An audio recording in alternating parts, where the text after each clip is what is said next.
berdoa kepada kalian semuanya, semoga semuanya tetap dalam keadaan sehat walafiat, tetap dalam lindungan Allah Subhanahu wa taala, dan tetap bisa belajar dengan baik walaupun di rumah saja. Oke, kalau pertemuan kali ini kita akan belajar bersama yaitu tema 7 subtema 2 tentang perkembangan teknologi produksi sandang. Kalau kemarin tema 7 subtema 1 tentang perkembangan teknologi pangan. Nah, sekarang kita menginjak ke perkembangan teknologi produksi sandang. Sandang atau lebih dikenal kalau di Jawa itu sandangan. Kata orang Jawa itu sandangan pakaian. Tentunya kalian sudah tahu semuanya apa fungsi pakaian. Nah, kita langsung saja membahas tentang pakaian atau sandangan. Pakaian sudah dikenal manusia sejak zaman dahulu. Pada mulanya pakaian sangat sederhana. Bahan yang digunakan hanya bahan yang tersedia di alam. Pakaian dibuat dari bahan kayu dan kulit hewan. Setelah ada perkembangan teknologi sandang, maka pakaian dapat dibuat dari kapas, dibuat dari bulu domba, dibuat dari serat sutra.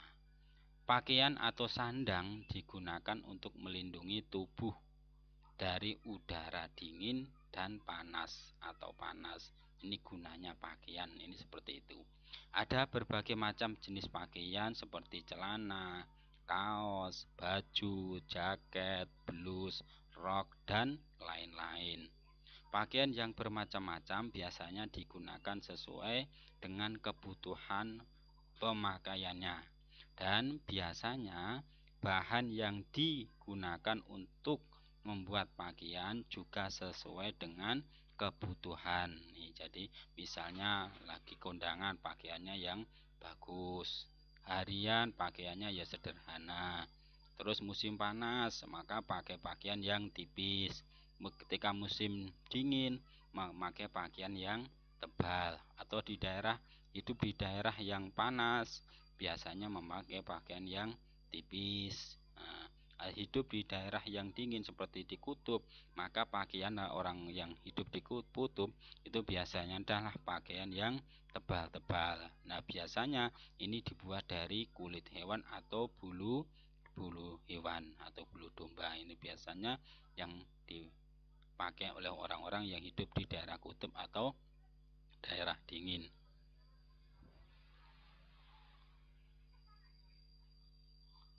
Nah, ini jadi, nah, setelah ada perkembangan zaman, adik-adik juga harus tahu ya. Ini setelah kalian tadi mempelajari bagaimana bahan-bahan yang digunakan untuk membuat pakaian, mula-mula dari apa adanya dari alam, gitu. Kemudian setelah ada perkembangan zaman, dibuat lagi dari bulu, ada yang dibuat dari kapas, ada yang buat dari kulit. Nah, biasanya kalau dibuat dari kulit ini lumayan mahal. Ini biasanya, dan ini biasanya lebih tahan lama dan lebih hangat. Ini biasanya banyak dipakai di daerah-daerah dingin. Lebih mahal lagi kalau dibuat dari sutra. Nah, ini adalah gambar bagaimana contoh-contoh, yaitu bahan dasar yang digunakan untuk membuat pakaian. Seperti contoh ini, bahan kain dari kapas. Ini jadi gambar kapas ini seperti ini yang masih menempel di pohon. Nah, ini dikupas, dilepas dari pohonnya, dipisahkan dari isinya, kemudian setelah itu dipintal menjadi benang, setelah menjadi benang ditenun menjadi kain, kemudian dibikinlah baju. Nah, ini adalah contoh bulu domba bahan kain. Ini seperti ini. Domba ini diambil bulunya, dipisah seperti ini.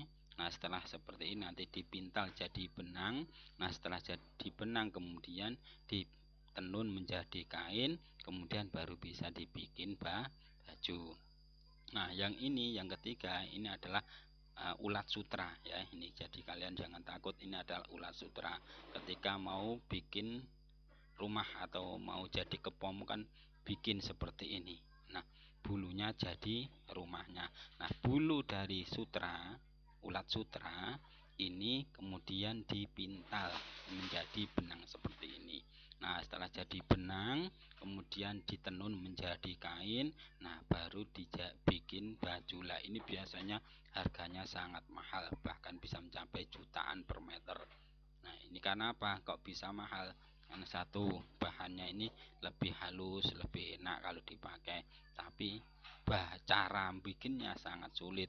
Karena untuk mencari sutra seperti ini, bulu sutra seperti ini sangat sulit. Nah, ini adalah contoh-contoh jenis kain dan coraknya yang mana sangat bermacam-macam, yang berbeda-beda dan merupakan kekayaan bangsa Indonesia. Ini adalah contoh-contoh kain hasil kebudayaan kita. Kita harus bangga ya, sebagai orang Indonesia memiliki kebudayaan yang luar biasa. Ini ada kain songket, ada kain tenun, ada kain yang dicap, sekarang lebih modern. Nah, ini adalah macam-macam. Setiap daerah memiliki corak yang berbeda-beda, memiliki ciri khas yang berbeda-beda.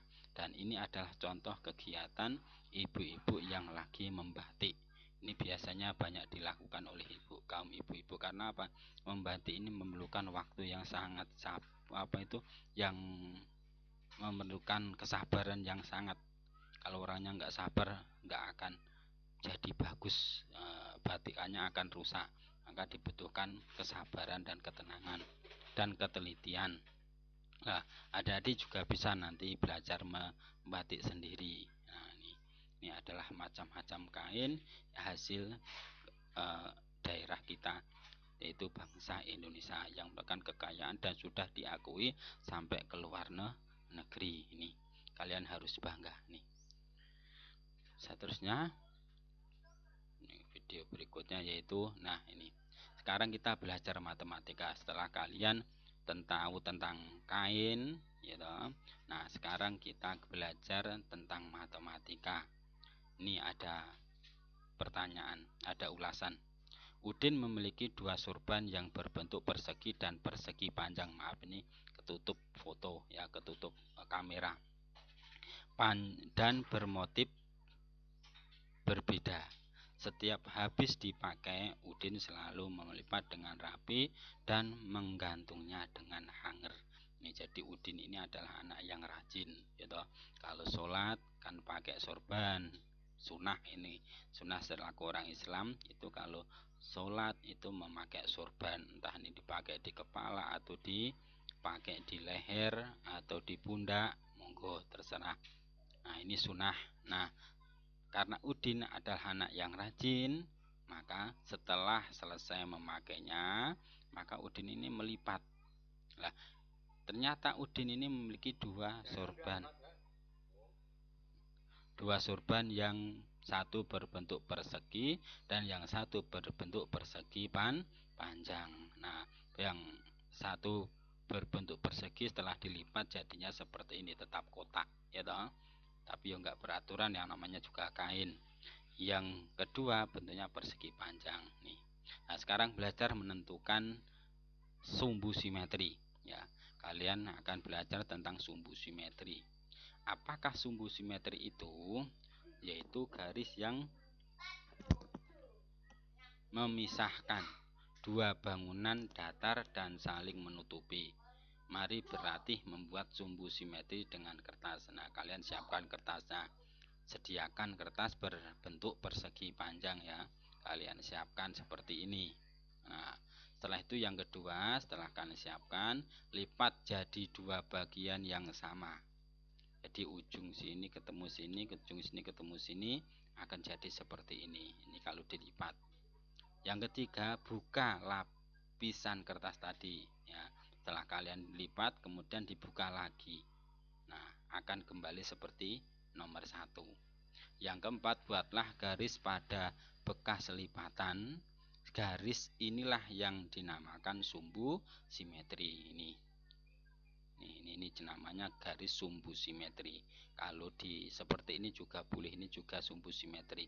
Garis yang membelah dua bagian persegi. Ini namanya garis sumbu simetri. Ini Kalau dibikin seperti ini juga boleh. Misalnya ujung ketemu pojok ketemu pojok, ini juga boleh. Nah, nanti kalau di garis maka akan bentuknya seperti sumbu simetri seperti ini. Nah, sekarang kalian belajar untuk menirukan gerakan memintal dan menenun. Nah, ini bisa adik-adik praktekkan. Nah, yang pertama persiapkan di adik-adik gerakan memintal kapas ya, yaitu posisi duduk lutut kanan menekuk ke atas, tangan kanan memutar ke arah depan, tangan kiri bergerak ke samping. Lakukan 8 kali 1 hitungan.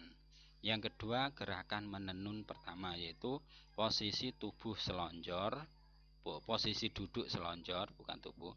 Kedua, tangan bergerak lembut ke kanan, atas dan ke bawah.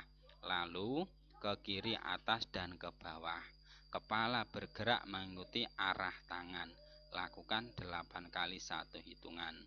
Yang ketiga, gerakan menenun 2, yaitu posisi duduk selonjor, kedua tangan bergerak kuat ke arah jari kaki, lalu bergerak lembut ke arah perut. Badan membungkuk saat tangan ke depan dan tegak saat tangan ke arah perut. Lakukan 8 kali 1 hitungan.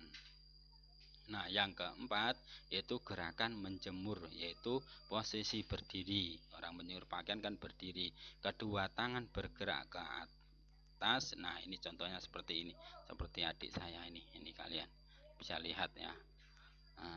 1, 2, 3, 4. Nah, seperti ini. Nah, ini selonjor ke depan ke perut, ke depan ke perut seperti ini. Terus ke samping kiri. Nah, ini saya ini seharusnya ke kanan dulu baru ke kiri, tapi ya nggak apa-apa, kalian bisa praktekkan sendiri. Ini adik saya lagi mempraktekkan. Oke. Nah, inilah, ini adalah gerakan menenun kedua seperti ini.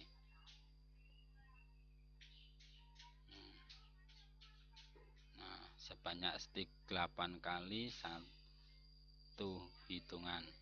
Jadi setiap ini ke kanan. Nah, ini seharusnya ke kanan dulu, ke kiri, kemudian atas, ke bawah, kemudian berdiri. 1, 2, 3, 5, 6, 7, 8. Nah, seperti ini.